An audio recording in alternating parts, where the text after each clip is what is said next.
Excellent! Glad we're like so professional. This pizza is delicious. I think I like the most professional show. There's just so much sausage. It's a sausage party. Usually, I'm not used to having this much sausage in my face. Only on Tuesdays. But it is awesome hardware, so what better time? Hello, everyone. Live. And welcome to Awesome Hardware. This is a show that Kyle and I do every Tuesday evening on twitch.tv/awesomehardware at 5:30 p.m. Pacific time. So join us live if you have the time. If you do not, though, you can watch it on our YouTube channels because we upload each half of the show afterwards. This is the second half of show number 21. Yep. You can watch the first half over on Kyle's channel if it is in the future, or if it is the present, then the me of the future is now in the past. Anyway, we're eating some sausage here because our good friend Fractal Josh sent it to us. And you can also catch that on Kyle's half of the show. We're now eating it, and it is delicious. Is it tweet stream? He tweet streamed it to us. Is that how he did it? I think so. But I thought you had to sign up. It's treat stream. Treat stream. Oh, you can sign up, and then people can send you food and stuff. Right.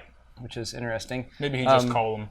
Yeah, I think he must have just ordered it directly or something. But Fractal Justin, thank you for sending us the sausage fest over here. That's right, thank you, sir. Welcome to all of you guys who are joining us in chat. We hope you enjoyed the first half of the show. We have more stuff to talk about on the second half of the show, including some additional tech news. Fury launched this week, and well, the embargo lifted this week. It actually doesn't launch until the 16th, which is Thursday. 2 days from now. The days of the week correct. Mm-hmm. But some quick announcements for you guys, as we usually do at the beginning of the show. Just to let you know, Kyle still has a store. I'm going to show you that really quick. Wait, which by the way, Johnson. Which by the way, Johnson. We got a Daniel. Oh, Daniel. Daniel from Lincoln, Nebraska. Kyle has these insanely popular CPU cooler shirts, which are insanely popular. Wait. Johnson, I got another Josh. Wait, Josh? All right. Enough of your store. I got to show my store. Oh, it's a different Josh. I thought it was Fractal Josh. It was a Fractal Josh? No, it's a Josh from Texas. All right. Thank you, guys. Thanks for everyone who's ordered Kyle shirts. I have new shirts. These are brand new. These literally arrived here yesterday. Yes, they did. They are now available on my store. It says my logo with the thumb screw. It's available in the blue with the gray, as Kyle is showing here. I have black with gray. Great for sausage parties. Yeah, fantastic for sausage parties. And then there's also a dark gray color with black, which is this one, which I think is pretty cool. This is the one that Steve went for. Nice. So if you like Steve, that's the one. If you want to be like Steve, you should get, I suppose. But those are shirts, and you can purchase those at store.paulshardware.net. Nice. If you want to buy Kyle's, they're at awesomesaucenetwork.com/store. Indeed. Okay. Lastly, other than the pizza, we're also drinking some beer. We are. And someone made a good idea. What is that? We should make a Johnson shirt. We should make a Johnson shirt. You know what we should do? Oh, don't log me out. Sausage party shirt? No, I was going to say we should do a freaking Awesome Hardware shirt. We said we were going to do an Awesome Hardware shirt early on. Yeah. We even have the logo for it, pretty much. We can do that. We'll do that eventually. Yeah, you guys will buy one, right? Speaking of buying stuff, to support our channels, of course, I have these pint glasses, which you can also buy on my store. These are 20-ounce Imperial pint glasses. There's some people getting upset about which. I was calling them English pint, and I mean, you can, if you look up English pint, that's a 20-ounce pint glass. Imperial pint. Is that what this is? Well, because it's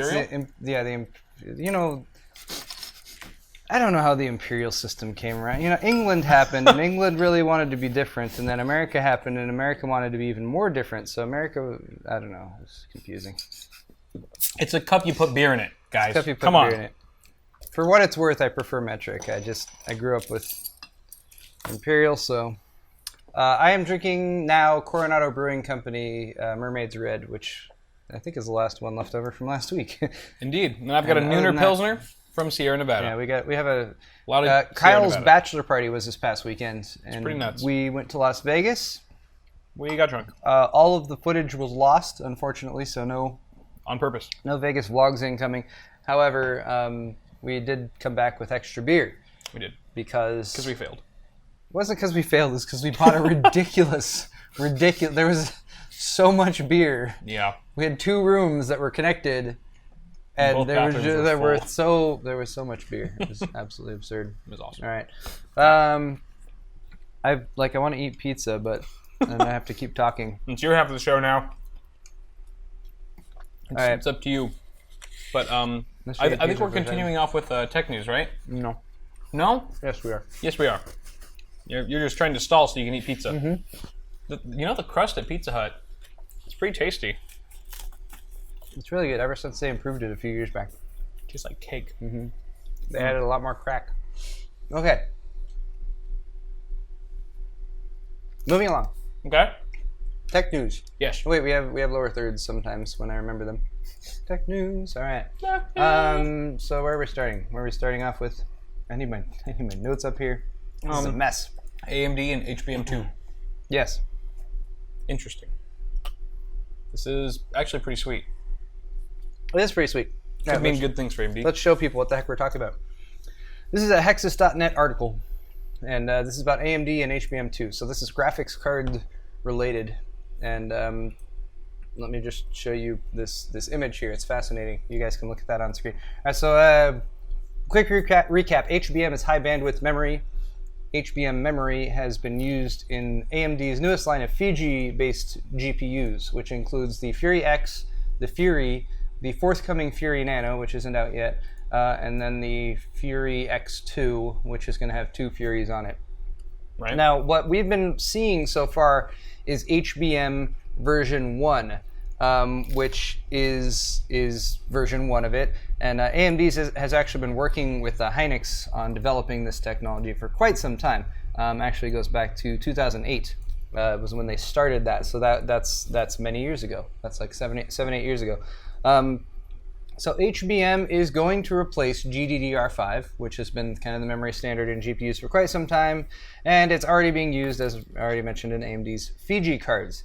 HBM2, though, is what we're talking about here, and that's what this article is talking about, and they're specifically talking about access to HBM2, because anytime you have a new fast piece of hardware, it always comes down to fabrication, and fabrication is always difficult when it begins, and then they refine the processes and it gets cheaper and easier to do. HBM is still in its infancies when it comes to the manufacturing side of it. Right now it's being manufactured, I'm sorry. So right now they're actually already short on HBM version 1 memory for the Fiji GPUs and stuff. There's already not enough of it to meet up with demand. Wow. So HBM2, the next version, the main difference, if you want just kind of a high level thing, is that HBM1 right now you have 4 gig cards, which seems like not a lot, but they've been pretty capable with the 4 gig frame buffers on those. HBM2 is going to go up to 32 gigs. That's insane. Yeah.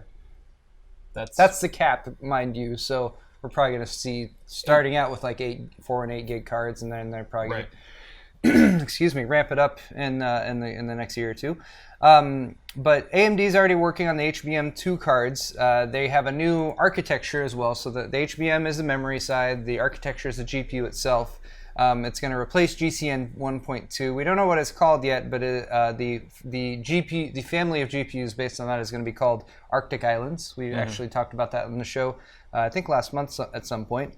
The flagship GPU in that family is going to be called codename Greenland. Mm-hmm. So kind of like Fiji right now is the codename for the Fury GPUs. Right. And then those GPUs are going to be based on either a 14 or a 16 nanometer FinFET manufacturing process. That's still we're still not absolutely positive about that. Yeah. Meanwhile, over on Team Green, NVIDIA is working on a successor to Maxwell. That's codenamed Pascal. That's also going to be using HBM2. That's been confirmed via leaked NVIDIA slides with their roadmap on it and everything. Yeah. Now, benefits of HBM2 is it's going to have greater density. So as previously mentioned, it's going to allow up to 32 gigabytes of RAM, and that's RAM like mashed right in there next to the GPU. Who knows how much actual bandwidth you'd have in there once you have that many memory modules actually wedged on there. A lot. But it could be a lot. Right now we're seeing 4096-bit memory interface, and it could even go up beyond that, which is pretty cool because each stack has its own interface that's separate. But the thing right now is that both AMD and NVIDIA, obviously with their next generation of cards, are working on HBM2, and AMD, according to this article, seems to have a leg up in this market because they've already been working with Hynix, and according to the article, Hynix is going to give them kind of preferential treatment as far as allocation of that memory for GPUs that they might be coming out within 2016. So that's pretty much the summation of the story. The one last thing that I wanted to mention, and there was another, other than this Hexus.net article, there's also a WCCF Tech article talking about the entire range of GPUs that AMD is working on to follow up with the Fiji Fury lineup with HBM2. And there's mostly text here, so there's not a whole lot to look at. But just the only other point that they brought up here that I thought was very interesting is the potential now for notebooks to start wanting to get in on the action here. And like, two ways to look at that. If you're very desktop oriented, you're like, I don't want those damn netbooks or those damn notebooks to be, you know, scooping up allocation of HBM if that's limited, or HBM2 if that's limited. Or the other idea would be like, oh wow, HBM2 powered graphics card in a notebook, like mobile gaming, could be pretty sweet. Yeah. So two sides to that one. And I could not say right now whether the HBM2 memory designed for a desktop would be suitable for a laptop. Yeah. Right. Or, you know, if they're going to be the same, or if they're going to need to do, you know, different designs for each one. There's an equal amount of performance gained from a notebook implementation versus a desktop one. Yes. Maybe you might not see as much scaling there, but you never know. But I mean, I think the upshot of this whole article here, because I mean we talk a lot about the whole fight between AMD and NVIDIA, and I think the consensus for the past few months has been that AMD has been, well, AMD's definitely been down and out a lot. They've dealt with financial troubles. They do not have nearly the market share as far as discrete graphics, especially, that NVIDIA has. So if you're looking to push for AMD a bit, this could be something that really gets them out in front. If they're the only, if they have much more availability of HBM2 based graphics cards than NVIDIA does, like right when they're both coming out with them, like banging up against each other, then that's a big bonus for AMD, because they might both launch graphics cards competing with different price points, but whoever's going to sell the most, I mean, that's where your profit comes from. Especially right when a GPU launches, that's when you get the most profit, because that's when you can sell it for full price. A 980 Ti can sell for $650, but only for so long before you have to start dropping that price down and cutting into your profit margin. Right. Okay. Little bit more to talk about with AMD, but this is less future looking and more now looking. Very nice. So the Fury, as we already talked about, launched, or was at least the embargo lifted for reviews just this past week. The Fury will be available in stores, or so we were told, on the 16th, which is the day after tomorrow. Which means it doesn't line up with the Amazon sale. That's tomorrow. Not that they would be like super discounted right out of the gate anyway or anything like that. We'll come back to the Amazon sale in just a second. But all right, so there's several reviews, or quite a few reviews out there, and the Fury, different than the Fury X, the Fury launched with add-in board partners creating third-party designs. So this is a PC Perspective article by Ryan Strout. They're going over the Sapphire version of this card, which is I believe the Tri-X version. Yes. Yeah. Very cool looking card. I like the card. I like the colors. I'm not always a huge fan of the yellow, but I feel like it's an accent color enough here so that it looks pretty good. You'll notice here on the back, it's using the same shortened PCB, so the same PCB layout design that the Fury X uses, but they've they've just added all that extra length with heatsink aluminum fins. The nice thing about that, actually, though, is that with a fan directly over that, the air can pass directly through, and that's actually really effective for cooling. So you'll notice they've put minimal like spacing here to just allow that air to pass directly through. And these cards under full load are running at about 70-ish degrees Celsius. I mean, depending on your ambient and that kind of thing in case, but not very hot. Definitely not super hot. On the power draw side, they do draw more power than the 980 and 980 Ti equivalents. That is one area where AMD is still not quite up to the level that NVIDIA has done as far as the power savings there. But here's the chart on PC Perspective. Again, guys, all these articles that we're talking about are linked down in the video description, at least when you're watching it on YouTube. So the Fury and the Fury X over here on the left side, so you can see the Fury is about 14% just from a pure specs perspective, reduced. So 3,584 GPU cores as compared to 4,096 with the Fury X. A little bit slower clock speed, 1,000 megahertz, but again, third parties can do these, so you're going to see overclocked versions that I'm sure will ship clocked faster than 1050. Oh, yeah. 224 texture units instead of 256.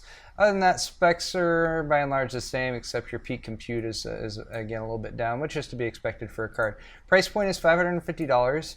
And the difference here, I think, that I've seen with this launch compared to the Fury X launch, it just came out, how long ago was that? 3 weeks ago or so? Yeah. Was I felt a lot more positivity coming from the reviews I was kind of looking over. With the Fury, simply because I think expectations had already been dampened a bit by the Fury X. Yeah. Not that the Fury X was a bad launch, it was almost a little bit overhyped. Yeah. People were expecting it to be a little bit more dominant over the 980 Ti, and it wasn't. Mm-hmm. However, the Fury non-X, which goes up to bat more so against the 980. So the 980 is about a $500 price point. Fury is about $550 price point. And in the benchmarks, which I'll scan over maybe one or two on this little guy here. What should we look at? Battlefield 4. Let's look at Battlefield 4. Why not? So here's Battlefield 4 benchmarks. Those awesome screenshots. And of course, on PC perspective, they don't just give you a average frame per second, because that would be disingenuous. They give you the full chart here. So you can see the R9 Fury 4 GB is the green line here. And it's falling in below the black line, which is the Fury X, which falls in below the pinkish line, which is the 980 Ti. But it does come in above the blue line, you will notice, which is the 980. And you'll notice that is universal throughout this entire chart. And that's at 1440. At 25, this is also at 1440. And this is frame times. It's so hard to just read a frame times chart. You're like, what is... No, you don't want spikes. That's what you want. You want lower is better with frame times. So, right. But these are pretty tight, I will say, looking at frame time charts. Mm-hmm. You can see the 290X with little spikies going up in there. That's bad. Yeah. And then on and on down the line. All right, so I have some other benchmarks I wanted to show you guys as well, but these it's really performing well in 4K. That's what they found. So the HBM memory seems to be like AMD kind of hit a home run with investing in this early, it seems like, because the HBM memory seems to really do well at 4K resolution. We have frame variance, and here's the FPS comparisons with the Fury X, 290X, and 980. And so it seems like from the charts, it's like the Fury non-X is falling right in line about where it's marked price-wise. It's kind of above the 980, but it's not quite at the 980 Ti. Obviously, it's not anywhere near the Fury X, but it just kind of fills the gap, right, between those 2 price points. It fills the gap, but it brings up a very important question when it comes to the 980, because the 980 definitely is not outperforming the Fury. Right. But it's a little cheaper. It is a little cheaper, but the question is it cheap enough? Right. And we'll come back to that, actually, later in the show. We're going to discuss that further. Anyway, guys, PC Perspective always does really in-depth graphics and charts. They're a little bit too in-depth for us to discuss briefly here, but I want to switch over to another article here. This is by our friend Jason Evangelo. He is a contributor for Forbes and PC. This article is actually on PC World, because Jason, he likes to spread the love around. Of course. A little bit here, a little bit there. Anyway, so the Fury, right? Guess what? You can do CROSSFIRE configurations with it. Yay. Yes, you can. So this is a CROSSFIRE comparison that Jason did. It's a stupid ad. Go away, ad. Also with the Sapphire Tri-X card, he compared with the 980 and 980 Ti, and he's using 2 of every card. Mm-hmm. And I really enjoyed reading through this article because, freaking 2 Furies in CROSSFIRE, pretty compelling. Yeah. All right, so these charts are a little bit easier to look at and read. So here are your 3D Mark Firestrike Ultra Extreme benchmarks, and you can see the Fury X2 CROSSFIRE coming in right here below the 980 Ti, above the 980. Though. But look how close that is to 980 closer Ti's. to the Ti than it is and to 980 Ti is $100. This configuration is $200 more than the 1100 or so. So we're looking at a $1,300 with the 980 Ti or 1100 with the CROSSFIRE. Yeah. Moving on down here to real games. It is not quite as good at Tomb Raider at 1440, but 4K. Look at that versus the 980 Ti. Right. Have higher average, higher minimum. It's pretty awesome. Shadow of Mordor, again at 1440. Pretty decent even at 1440 actually. Shadow of Mordor, again beating the 980 Ti and a very nice minimum there. At 4K, the minimum drops, which is a little odd, but still much higher average. Moving it. What? Does he speculate as to why the scaling for Fury is so much better than it is on the NVIDIA cards? I mean, he might have. Oh.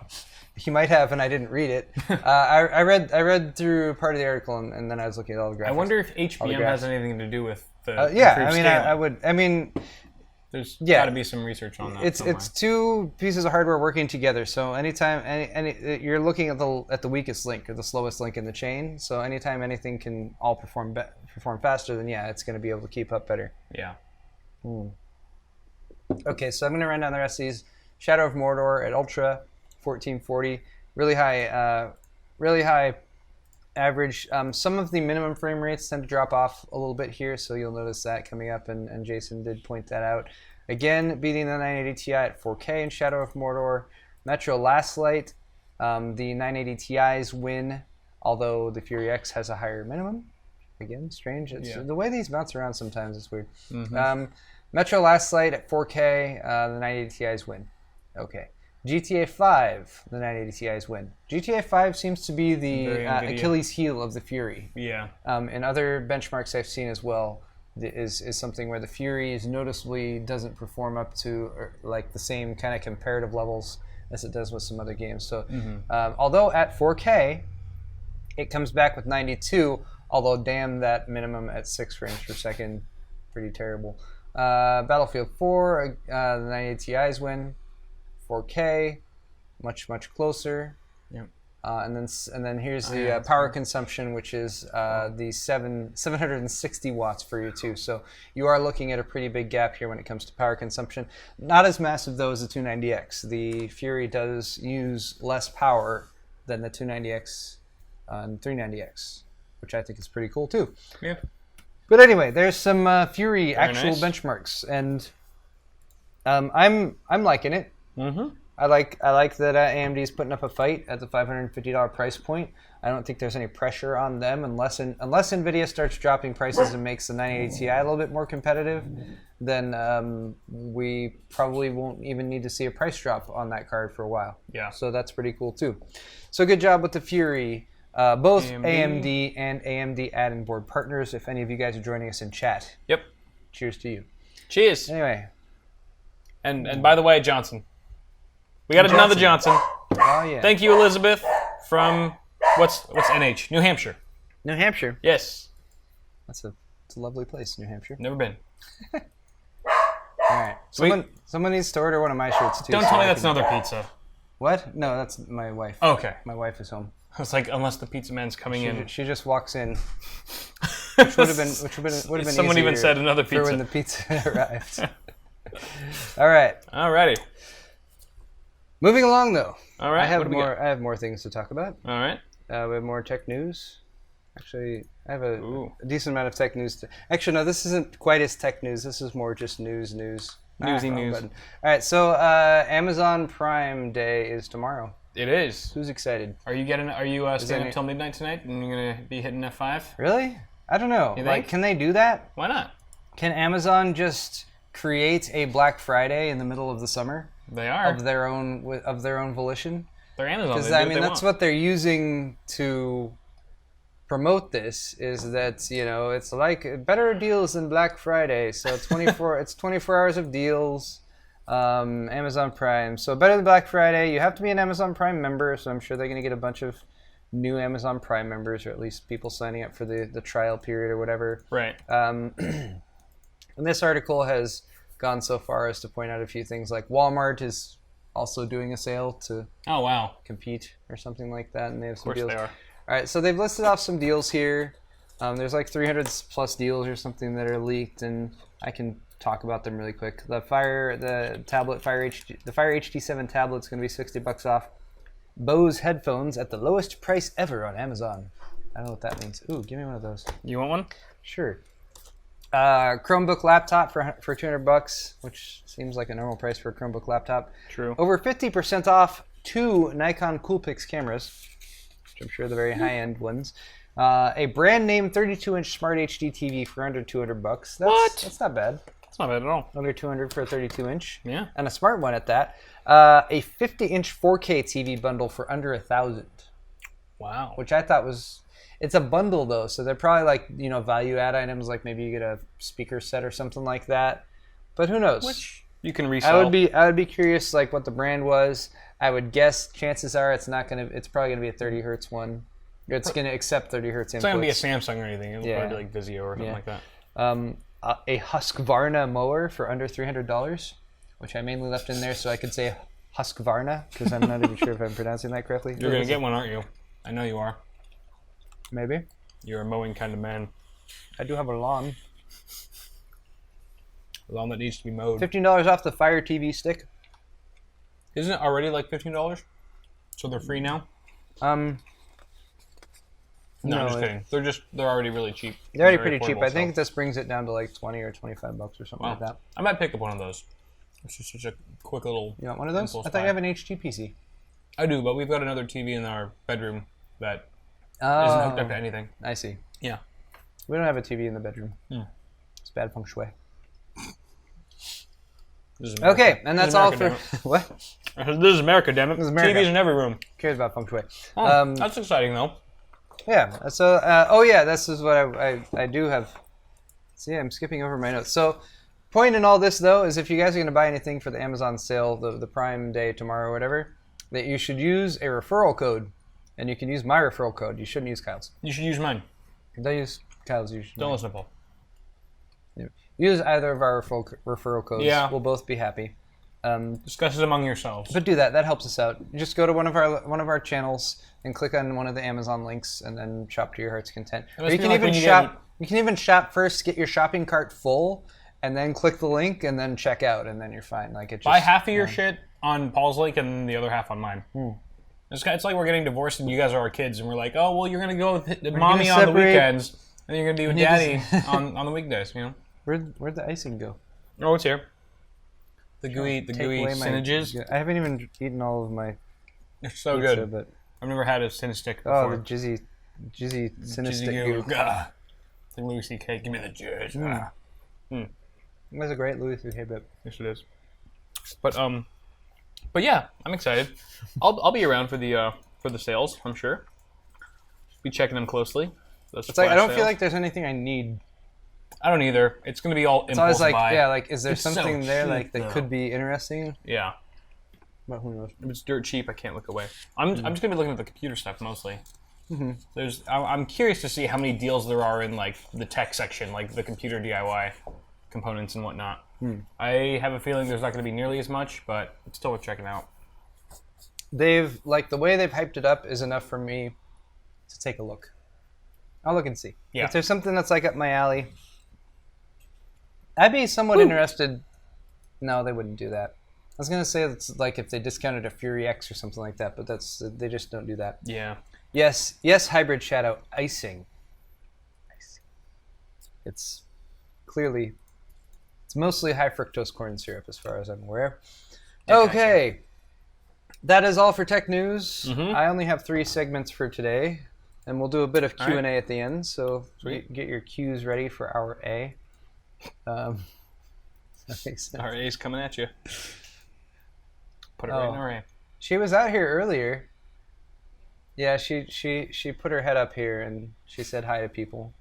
It was cute. She's our mascot. But now mommy's home, so she has no more interest in us. My wife's trying to get Nori to come back out here, but Nori's very not having any of that. Okay, what are we doing next? We're doing Tales from Space. Tales from Space. This is appropriate for Tales from Space. I know I did Tales from Space last week as well. I'm so excited about space exploration that I wanted to talk about it again. No, it's a very important day for space and NASA and exploration of our solar system because New Horizons is making a loop around Pluto right now, coming to New Horizons is a satellite. The closest point. Yes, New Horizons is a satellite, a long-range satellite. Okay. It's making a historic flyby of Pluto. Pardon me. I'll play this video. I'm sure it's gonna be fun. So now. And it launched in 2006. Here's the funny thing. I was looking up this story earlier, and I saw this thing that said New Horizons, like first images of Pluto, and I went and this video auto played, and I was like, wow, there's like ancient Egyptian civilization on Pluto. Ben Kingsley. Ben Kingsley. You've been on Pluto this whole time? What has Ben Kingsley been doing on Pluto?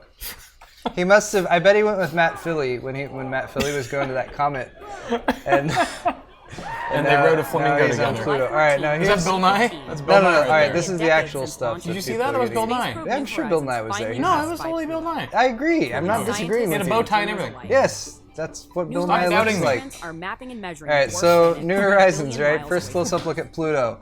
All right, so at the closest point, New Horizons will pass Pluto at 7,750 miles, which is just shy of Earth's diameter.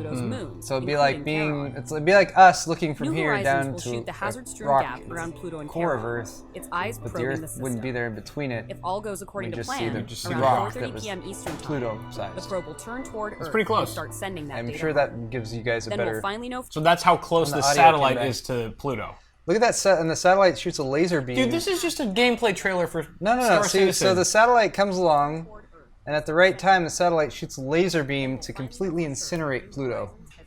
Just destroy it, because people are tired of arguing whether Pluto's a planet or not. They're like, we're just going to destroy it, and people will be like, is Pluto a planet? Pluto's dead, motherfucker. Pluto's dead. Pluto's dead. No. Dead Space. So this is a fascinating video. These graphics suck. These are pretty good graphics. But here, let's we have stats. I have statistics. This article's on Wired.com. It was actually no. I wanted to read the beginning of this article. It's very dramatic. If all has gone according to plan, by the time you read this, New Horizons will have passed the last unseen planet in the solar system. It's on a planet. They just called it a planet. It's a dwarf planet. Last I heard, planet and dwarf, it was still there. That's just being At 7:49 and 58 seconds a.m. Eastern Time, the little spacecraft will pass Pluto at 7,750 miles, a distance just shy of the Earth's diameter, closest it will ever get to the dwarf planet. A few hours later, New Horizons will turn back toward the inner solar system and send a simple message home. Mission accomplished. Oh, I got goosebumps. I know, didn't you? I'm like, chills. I'm watching Apollo 13. Mission accomplished. Tom Hanks! All right, so the Beautiful. the trip to that this satellite has taken more than 9 years. So what were you doing 9 years ago? Jerking it. Pretty much. Same Probably. thing I'm doing now. Yeah. I don't know. 9 years ago. I don't know. I feel Wishing I was drinking a beer, probably. I wasn't doing anything as like beneficial for mankind as like exploring Pluto. That's for sure. Or starting out. That's where you're making my own icing. You're just gonna toss some of the jizzy icing onto it. All right. It's taken more than 9 years. It launched from Cape Canaveral atop an Atlas V rocket in 2006 after a speedy 4-year construction. So they built it in 4 years. There's a group called the Pluto Underground, which sounds like a sweet like house like music group or whatever. Like we're gonna go see Pluto. We're gonna go see Pluto Underground at the Ice House tonight. It's like a Swedish EDM, yeah, something like that. Underground, yeah. That's what I got. But there is a group, and they spent a lot of years, more than 15 years apparently, trying to get NASA just to greenlight this project to send this probe out. Since the launch, it's traveled 3,463 days, 2.97 billion miles, 32 times the distance between Earth and the Sun, and the thing about it right now, so there's this image that has been bouncing around a lot today. Right? That one, that's Pluto. Looks like the Death Star. It did. People were saying, Corroded. like, I'm glad it doesn't look like the Death Star. It's coming! What if we got out there and it just looked exactly like, what would we do? It's getting closer. What would we do? So, like, this image, Nuke for it. example, is just a very tiny amount of the data that the probe is actually gathering. So we won't actually have all the data that it's gathered for another 18 months because the speed, the downlink speed that it can send it back to the Earth at is very slow, about 2 kilobytes per second. That's like... They're probably using Verizon. That's like AOL speeds, right? Like dial-up or something like that. And it takes 4 hours for a signal to reach Earth at the speed of light being sent back. So the reason, like some people were interested, like what is the point here? Some pictures of Pluto, like what's the big deal? Yeah. So Pluto is classified as a dwarf planet, and Charon, Charon, I'm always unsure about the pronunciation of that. Charon, it's a double planet. So there's Pluto and its satellite. And this was one of the reasons it was downgraded to dwarf planet, is because the satellite Charon is so large compared to the size of Pluto. But from everything scientists have gathered, they were created by an actual catastrophic collision. Okay. That created the Pluto and Charon, which is the same way that Earth and the Moon were created. So they're hoping that by doing more research on this, they might gather more insight as to how these catastrophic collisions that creates planets and satellites play out, and maybe learn some more about the Earth in the process. Nice. So that's kind of interesting. And then New Horizons also is gathering more data than just the images and locational data it's been sending back. It has an infrared imager, a radio dish, and a plasma spectrometer. A plasma spectrometer. Plasma spectrometer. Why did I add all these long words towards the end of the show? Plasspec. The P-spec. I just fire up the plasspec, and I don't know what a plasma spectrometer does, but it sounds fancy. I want one. After it's flown by Pluto and done the flyby, and by the way, we should actually be getting confirmation of success in that within, I think, another hour or two. Okay. Like literally as of right now, if you're watching this live, because even though it did the flyby at about 7 or 8 a.m. Eastern time, it's taken that long for it to do the flyby, and then it's got to turn back to Earth and send the data, and then the data's got to get all the way back to Earth. So we're still waiting on the final confirmation. Like, yeah, we did the flyby successfully, or I. So does that mean this is like New Horizons refers to itself with the royal we? Or does this mean this is like half of a picture of Pluto? Like we're gonna get a more detailed picture once the full. This is a picture of Pluto at a distance. I see. So this is as it's approaching Pluto. So this is a picture it took like yesterday sometime. Okay. But this is the most detailed image of Pluto that we've seen. Right. And it's been bouncing all over Twitter with people taking it and putting like corporate logos on it and stuff like that. Yeah, Pepsi. Which I think we should really do. We should just sell all the space on Pluto to corporations. I'm surprised it hasn't. And all the money should go to me. I don't know how I could work that out, but I feel like I can make a decent amount of money. Does this look like a heart to you? I saw a bunch of people saying this looked like a heart, right? From here, right? Heart. Looks a little like a heart shape. Like an eagle. An eagle? Or like someone sat on it, like a butt print. I saw someone saying it looked like Pluto, the dog Pluto, right? Bear with me here. No, but bear with me. No. This is the ear, right? Ear right here. This is the head. And this is the nose. Oh my god. Doesn't that look like Pluto? It is Pluto. How is it possible that Pluto looks like Pluto? The dog. Pluto. My mind is freaking blown right now. I got goosebumps. I'm getting goosebumps. This whole story just mission accomplished. Okay. Cue X-Files music. Yeah. Twilight Zone. So is Pluto a planet? I don't know. Is this something that when Pluto was deplanetized? Was that something that you felt strongly at all about? I just thought it was dumb. Thought it was dumb? I guess I didn't feel too strongly about it, other than I was a 90s kid, so I grew up thinking Pluto was a planet. Yeah, and when they said not, I didn't really bother to research. I was like, well, they're whatever. wrong. Screw you, Pluto. That's not what I learned in elementary school, where everything is people in chat are freaking out. It does factual. It does look like Pluto. Oh my god! Crap.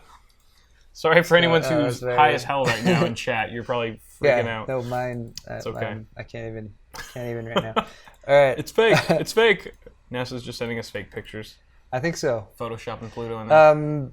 So yeah, the last thing here before we move on is what happens after New Horizons makes this little flyby of Pluto and gathers all this data, sends it back to Earth. It's still going to be another 18 months until all the data is downloaded back to Earth, and we have all the stuff that it's gathered. So we're going to see more stuff, although it probably won't get probably as much media attention. Yeah. And then after it goes by Pluto, New Horizons is going to change course and head up to the Kuiper Belt. The Kuiper Belt is the extrasolar area that's filled with like random asteroids and comets and stuff like that. And that's what was decided. It was that Pluto was more part of the Kuiper Belt and one of those extrasolar entities than it was an actual planet like the rest of the planets. Right. But yeah, out there are more than 100,000 objects sufficiently large enough to be considered worlds. So it will continue to explore strange new worlds, to seek out new life, new civilization, to boldly go where no probe has gone before. In Uranus. This is the perfect. Right into Uranus. We're gonna launch a probe into Uranus. I mean, that's a normal thing to say if you work at NASA. We want to launch a probe into Uranus. I'm sure it's like such a played out joke there. I know. Ah, damn, Danny's using the Uranus joke. Every time there's a party and they start to have a few drinks, and sit there. Wait, that's what we're doing right now. All right. Okay, Brilliant what the story, hell Paul. else do we have to talk about today? I haven't done a sword fight yet. When's that gonna happen? You're right. We haven't done a sword fight. When's that gonna happen? Kyle, let's do a sword fight. Alrighty. Let's do bottom thirds for our sword fight segment. What shall we have So today? this is Sword Fight GPU edition, and guys, the way Sword Fight works is Sword Fight is an interactive fun time for us and for you. We bring up a topic. Ideally, that topic has some level of controversiality to it, or some ability to take a couple sides. Kyle and I will take either sides for that topic, and we'll make the best argument that could be possibly made for one side or the other of that argument. It will be educated and thoroughly researched. Yes, completely researched. Intelligent. Kyle always researches what we argue. And not biased at all. On this. And yeah, so this is GPU edition, and I thought since we were talking a lot about the AMD stuff that's come out recently, and since Fury is now out on the market and we have actual legitimate third-party benchmarks run for it, let's just discuss that. Let's start off with just the question that's on everyone's mind, I think, right now since the Fury came out, and that is GTX 980 or R9 Fury. GTX 980 or R9 Fury. Here, I'm gonna paste this straw poll link into chat. You guys go ahead and have your way with that. You're welcome to vote now, or you're welcome to vote after you've listened to our incredibly well-spoken opinions on this. Okay, what are you gonna choose? While Kyle debates what he's going to choose... I already know what I'm going to choose. You already know what you're going to choose? I wanted to show you some of these other images from a different R9 Fury. We showed you the Sapphire earlier. This is the Asus Strix version. Guru 3D got their hands on one of these. This is DCU3, This is right? the DCU3, yes. Nice. So you notice the triple fan they got going on there. Kind of a subdued... Like, they got a little bit of like kind of soft silver up here. Yeah. Red, like a little bit darker red. And then kind of the matte black look there as well. Looks pretty nice. I really like the look of their back plate. I think it's very distinctive. Yeah. I like the red around the GPU cutout. I like how they've made cool the back plate area, or like that GPU cutout, red now, so it kind of locks you into getting an ROG motherboard. It kind of does. Oh wow, maybe I guess a red and black motherboard makes so much sense now. They've got their big fat heat pipes. Asus is very proud of their work with their 10mm heat pipes, and it looks like a couple 10s and a couple 8s at least on this card. Those fat sausages. And Guru 3D, thanks for taking these beautiful pictures so we can show people. But we're supposed to be arguing this. Oh, right. One or the other. Now, Kyle, you said you had already decided, so yes. Why don't you go ahead and... I'm gonna choose the 980. Kyle's gonna choose 980. Yeah. All right. Yeah. The reason why I'm gonna go with that 980. First off, I don't think I showed the question. You've got quite a bit more power efficiency and less heat consumption. Less power consumption, less heat output. Also, real quick, just to point out, Kyle and I are arguing R9 Fury versus GTX 980. For folks who are voting, I've also added Intel Iris HD 9000 because I don't know what the Intel GPUs are called off the top of my head, or Matrox or some shit, because I thought that was funny. For some reason, I thought totally that was argued for Matrox. No, you can't. All right, Damn so it. 980 Cal. Okay, so 980, it's clearly the superior card because it is much more efficient. It still pumps out a great amount of performance. I mean, the price is lower than it ever has been. This is a card that AMD's been threatened by and has feared for quite some time now. And they've come out with the Fury, yes, and it's good.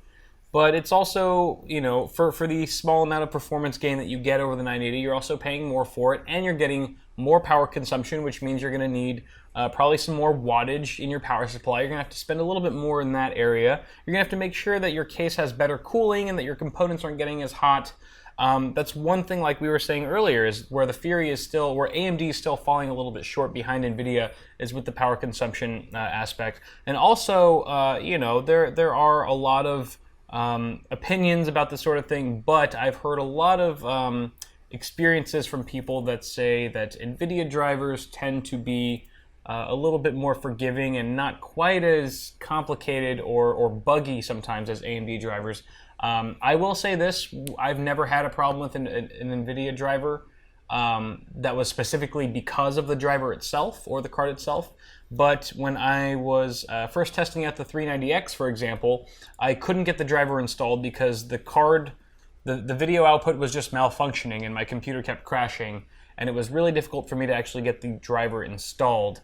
And I've never had that issue at all with any kind of new NVIDIA card. So the driver thing, driver issues, the stability, as well as power consumption, heat output. Not to mention, the different technologies that you get. I mean, at this point, they're very similar. I mean, you can get really nitpicky, I guess, with it, but I do tend to veer towards the G-Sync monitors over the FreeSync ones. I think there are slightly better options for G-Sync at this point, but, it's still an early market, and time will tell. We're going to have to let that one play out a little bit longer until we can make a choice. But please tell us why I am right and you are wrong. certainly, Kyle. Yes. The Fury is faster, and whereas we might give weight to certain things like power consumption or any of that thing, I think when it comes down to us, all of us, in our heart of hearts, are PC enthusiasts, and raw frame rate and raw performance does more for us than anything else. And I think that's really what's been shown in these benchmarks, is that the R9 Fury is just flat out beats the GTX 980 in pretty much anything you can throw at it. The only thing that might be limiting right now is Grand Theft Auto 5, and it's Grand Theft Auto 5. It's an outlier. No one plays that. No one even cares about that game. What? It's just, I'm making my points right now. So the R9 Fury, at the price point that it's at, I feel like if you're looking around a $500 price range right now, it's very difficult to make an argument for a GTX 980 simply because you're not going to get as much performance out of it as you would paying just a very slight amount of dollars more, $550 versus $500. And unless NVIDIA does something to reduce the price to make it like a more compelling price to performance arguments, I think we've seen in the benchmarks here that not only out of the box does it beat the 980, but, and I'm all about the upgrade path when it comes to building a computer. I like to have that ability to say, hey, in 3 months or 6 months or 9 months, what am I going to be able to do to add onto this system to make it better?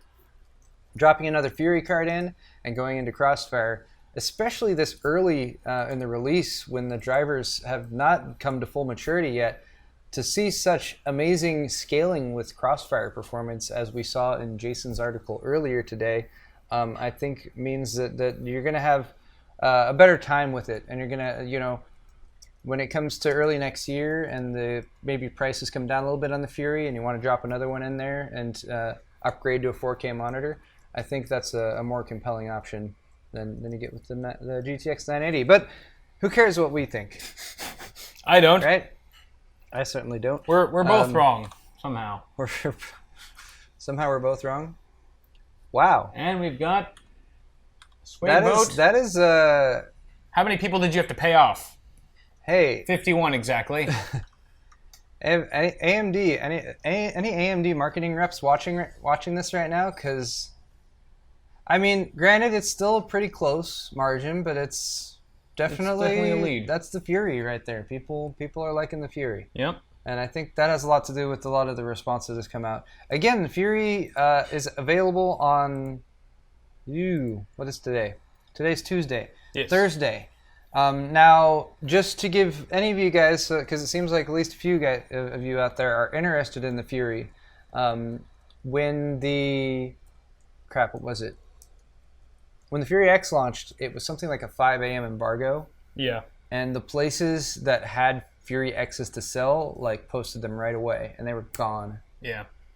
So, if you're really interested in a Fury, I would say check at midnight, both Eastern and Central Mountain and Pacific time. Yeah. And at like 6. And then try again at 5 a.m. and then try again at 6 a.m. Yeah. Excuse me, because those are the common. The Fury X's are really hard to times. find still, and and it's going to be no different for the Furies, I'm thinking. All right, so that was our question 1 for our sword fight. Johnson. We're still on sword fight. We got to switch back here. Got a Johnson from Mike. Did you? Thank you, Johnson.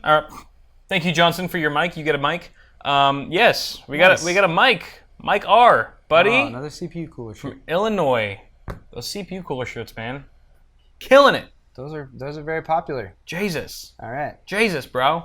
I lost track of what I was even talking about. Mike's the man. What do we have here? Okay. Johnson in chat. Oh, I know what happened. I removed my notes for no apparent reason.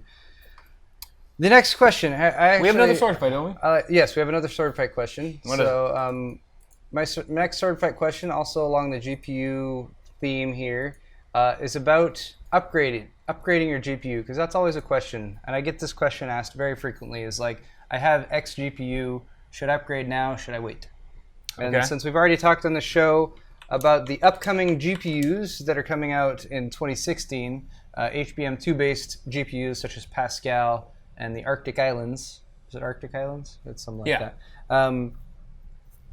Now, we don't know when those are going to launch, sometime in 2016, or so we're told. Yes. We don't know much about the performance. All we know is it's going to be HBM2, next gen stuff. We're hoping it's pretty nice.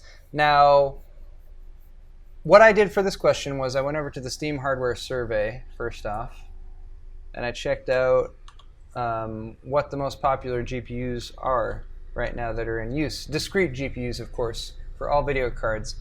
Which means we're not really looking at the Intel HD graphics stuff. So that means the 970 is actually at the top of this chart. Right. Which I was like pretty surprised about. 970, man, that was a hell of a card. Yeah. I told Kyle that makes more sense why so many people were pissed off about the 3.5 gigabyte thing, because a lot of people actually had the card. Yeah. So since that's a newer card, I'm gonna skip over that one, and I'm gonna go with the GTX 760 here, which is a generation before that. Now, if you're on the AMD side, the most popular card there is a Radeon HD 7900 series, which is a 7970 or a 7950. Granted, that's below the 660 as well, but for the sake of this particular question in the straw poll, is if you're using the most popular card on the Steam hardware survey, which is, at least according to my deductions, the GTX 760 on the AMD or on the NVIDIA side, or an Radeon 7900 on the AMD side, should you upgrade now with the current options, which would be like a 980, 980 Ti, or on the AMD or on the NVIDIA side, or a Fury, for example, on the AMD side, right. Or wait for that HBM2 coming out next year and hold out basically. Right. Now, since I know this is a difficult question to ask based on simply kind of anecdotal evidence, I have a little bit more information here. This is just a tidbit. Yeah. But since you and I both play Evolve, yes, and it's a newer game with a fairly difficult graphics engine, I threw up some 1920 by 1080 Evolve benchmarks here. Okay. And this goes all the way down the line. So 1920 by 1080, if you're using one of these other cards, you're probably gaming at that resolution. You're probably not gaming higher than that. And if we scroll down, just to give you a point of reference, a 760 is down here at 48 frames per second. Yeah. Which is not terrible by any means. But compare that to like what you might be using a 980 at 92. Or a 970 at 83. Right. Wow, they're very specific about labeling that separate memory here with the 970 as well, which is kind of funny.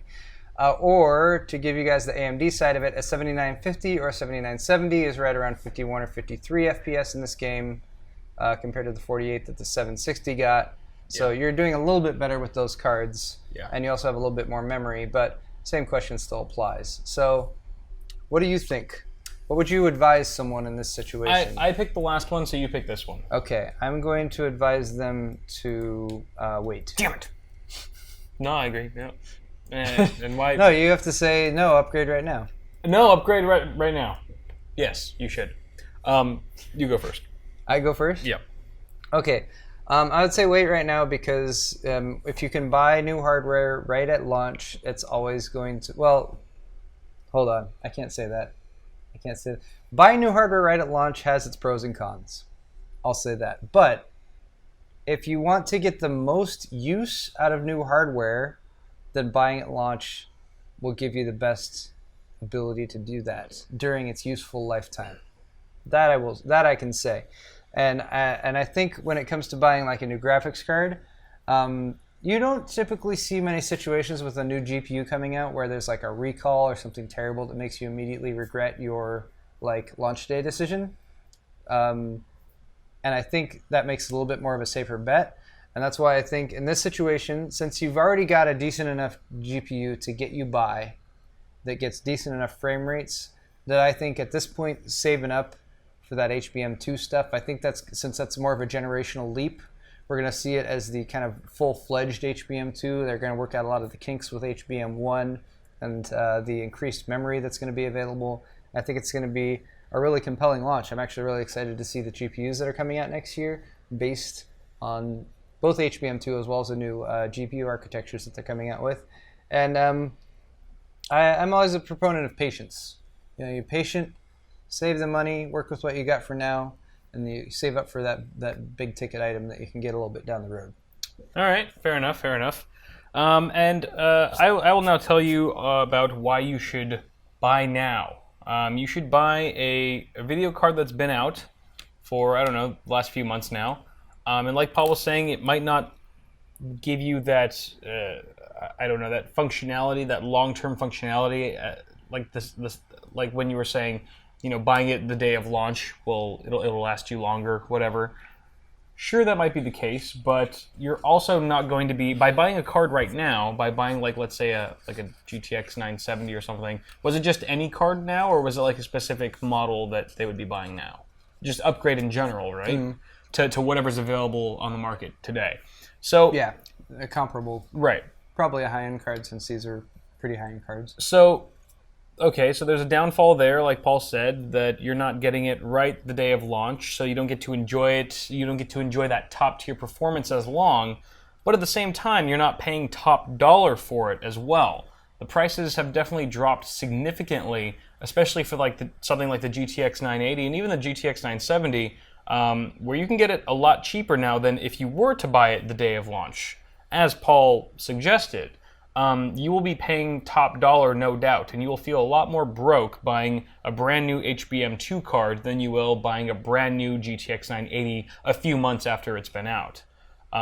That's because simply of competition. AMD is fired back with their Fury line. It's done exceptionally well, and because of that, the competition has lowered prices on both ends, on both fronts, and it's ultimately better for the consumer. And that's when the iron's hot. You got to strike when the iron's hot. And that's now.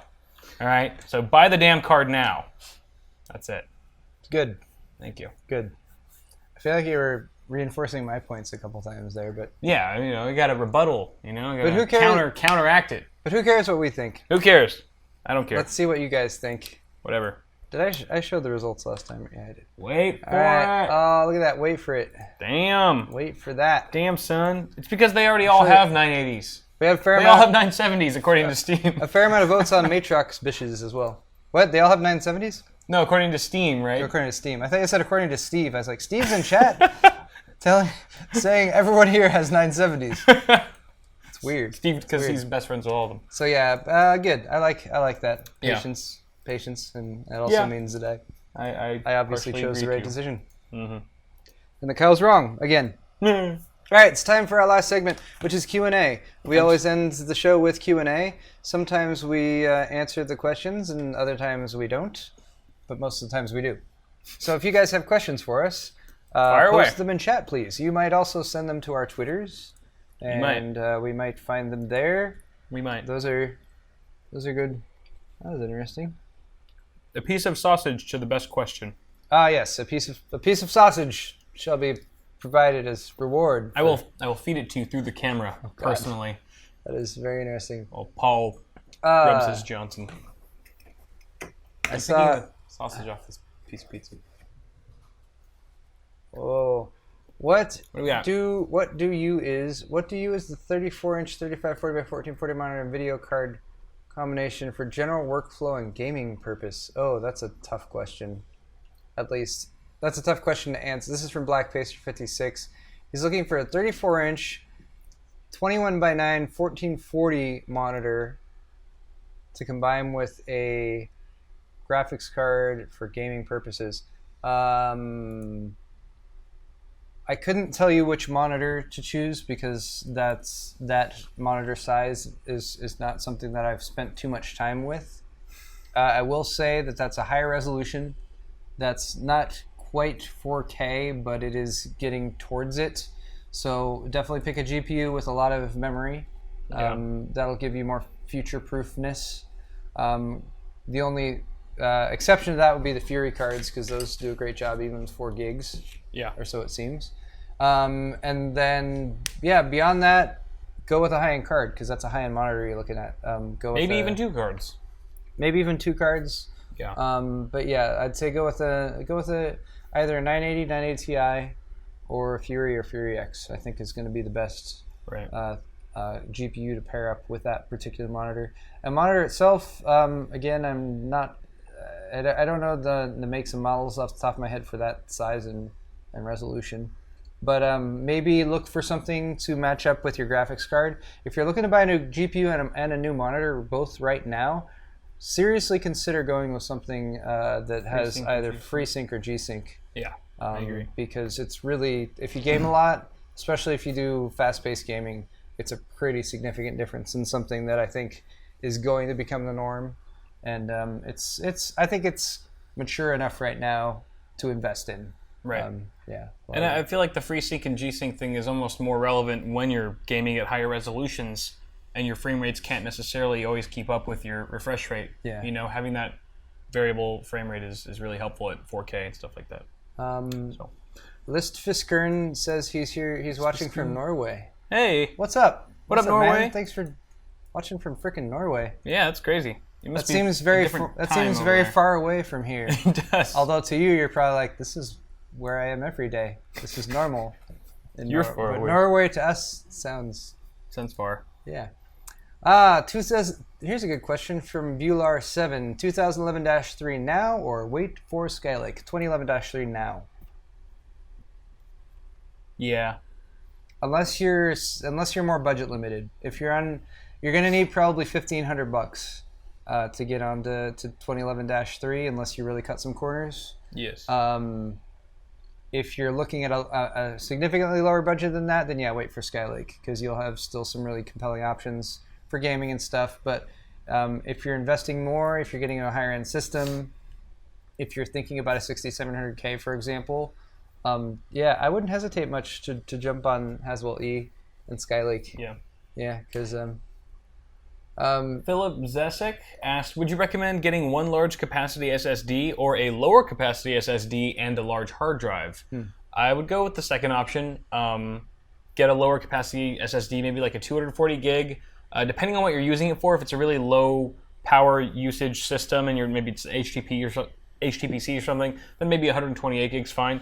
But having the fast SSD with your boot time, faster boot times and application load times like web browser and stuff like that, you can fit quite a bit on a 240 gig SSD, no doubt. And then having that large hard drive for your movies, music, photos, all that other stuff, your games especially, is really nice because SSDs aren't quite at that point yet where they're more economical than hard drives. And we were reading some stuff, some articles, some analysis that was saying by next year that might not be the case anymore, and you might actually be better off buying just one large capacity SSD. But if you're going to buy it right now, go with a combo because that makes the most sense financially and storage-wise. The only thing I'd add to that is I wouldn't buy anything. Excuse me, I wouldn't buy anything smaller than a 240 or 256 right now. Yeah, they're cheap because those prices have already come down enough, and as a workable drive for like an OS or whatever, it's way better to have 250-ish than 120-ish. Yeah, it's only if it's like an extreme budget build, like the one we were seeing earlier today. There was a question that I saw, and I don't know where it went. Wait, Xfinity asked, how is Canada for you? How's Canada for me? Canada? You went to Canada? I've been to Canada a couple times. I've always thoroughly enjoyed it there. I like Canada. I think the people are very friendly. I think the air is clean, which is nice. They have some beautiful mountains. And lots of oil, actually. We import more oil from Canada than anywhere else. So we submit to our Canadian overlords who supply us with fossil fuels. Indeed.